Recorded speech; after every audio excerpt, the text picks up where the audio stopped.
Salut, je me présente, je suis Eclipse et j'écris une saga de fantasy nommée Les Sortilèges perdus. Aujourd'hui, je vais vous parler de mon histoire en écriture. Je compte sur cette chaîne sortir une série de vidéos qui suivra mon parcours. Et donc, je trouve logique de commencer par le commencement. Alors, remontons à mon année de CM1 où vraiment tout a commencé. Ma mère voulait que je commence à lire, donc elle m'a ramenée dans une librairie et m'a demandé de prendre un livre. J'ai choisi Oniria de B.F. Paris et je ne regrette absolument pas ce choix. Ce livre a vraiment réussi à me transporter dans un autre univers.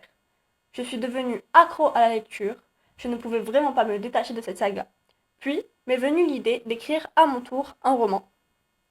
De là, je passais tous mes cours de français à faire des fiches personnages et des cartes de mon univers. C'était une énorme fanfiction d'Oniria. J'ai commencé à écrire le premier chapitre et ai continué jusqu'au cinquième, mais j'ai vite abandonné. Puis, j'ai découvert Percy Jackson de Rick Riordan. Et mon Dieu, ce livre m'a marqué. Pour ceux qui ne le connaissent pas et qui aiment le fantastique et la mythologie grecque, allez le lire. Je vous assure que vous ne regretterez pas. Mais ce n'est pas le sujet. Cette saga est juste extraordinaire. Et là, je me suis dit, je veux faire la même chose. Je veux écrire quelque chose qui passionnera mes lecteurs. Je veux les emmener découvrir mon propre univers, qu'ils y rient, qu'ils y pleurent.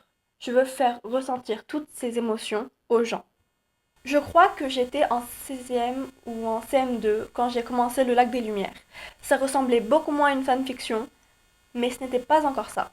Je vais pas étaler l'intrigue, mais en gros, la protagoniste plongeait dans un lac magique qui la transportait dans un autre univers.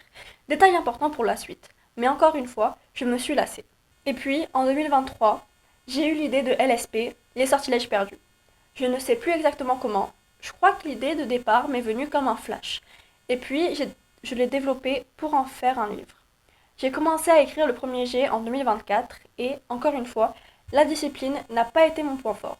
J'ai arrêté pendant 2 mois et en mars, je me suis dit, je vais finir ce premier jet avant le 1er juillet.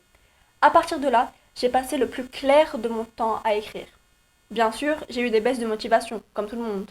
Mais le plus important, c'est qu'à 21h30 précise, le 30 juin, j'y ai mis un point final. J'ai laissé mon manuscrit dormir pendant 2 mois, puis je l'ai repris. J'ai fait une rapide relecture, 30 000 mots c'est pas beaucoup, et j'ai décidé que j'allais tout réécrire et tripler le nombre de mots, ce qui n'est pas une mince affaire. J'ai commencé en octobre et je l'ai laissé tomber jusqu'en 2025. Et maintenant, on ne s'arrêtera pas avant d'avoir fini ce deuxième jet. Voilà un rapide résumé de mon histoire en écriture.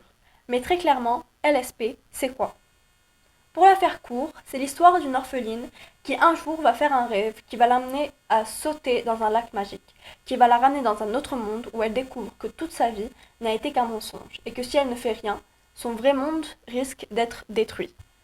Alors, cette année, j'ai prévu de finir le premier tome et d'écrire le deuxième. Parce que oui, c'est une saga, et je ne sais pas encore combien de tomes elle fera. Pour l'instant, tout ce que je sais, c'est que ce projet-là, je ne l'abandonnerai pas. Voilà. Maintenant, je vous propose de me suivre dans la suite de cette aventure qui ne s'arrêtera pas de sitôt. Et si vous acceptez, rendez-vous mercredi prochain à 17h30. Bye!